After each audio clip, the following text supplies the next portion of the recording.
Hey guys, welcome to my another mini blog. অনেকদিন ধরে আমি তোমাদের সাথে কোনো মিনি ব্লগ শেয়ার করি না, তাই ভাবলাম আজকে তোমাদের সাথে একটু গল্প করি। জানো তো, অনেকদিন ধরেই না আমার ব্যাংকের কাজ পেন্ডিং রয়েছে, তাই আজ সকাল সকাল রেডি হয়ে চললাম ব্যাংকের দিকে।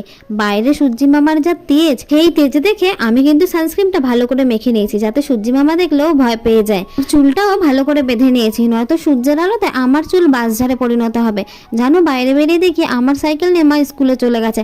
আবার স্কুলে হেঁটে হেঁটে গিয়ে তারপর ওখান থেকে সাইকেলটা নিলাম। 10 মিনিটে সাইকেলের পথেই ব্যাংকে পৌঁছে গেলাম। ওখানে গিয়েও দেখি যে কত ভিড়। সেই ভিড়ের মধ্যে কি আর করব, একটুখানি বসে নিয়ে তারপরে কাজটা সেরে বাড়ির দিকে রওনা দিলাম। জানো তো, আমাদের এখানে না খুব সুন্দর একটা মন্দির আছে। মন্দিরটার নাম হলো বিল্লা মন্দির। রাধা মাধব, ভোলে বাবা, বজরংবলী সবার পুজো হয়। সবচেয়ে বেশি ভালো লাগে বিকেলের পরিবেশটা। রাস্তার দুপাশে এত ফুল গাছ যে কি বলবো, দেখলেই মনটা ভালো হয়ে যায়। জানো, কাগজ ফুলের পাপড়ি পরে রাস্তাটা কি সুন্দর সেজে ওঠে। আমি কিন্তু বাড়িতে পৌঁছে গেলাম। আর মিনি ব্লগটা এখানেই শেষ করলাম। সাবস্ক্রাইব।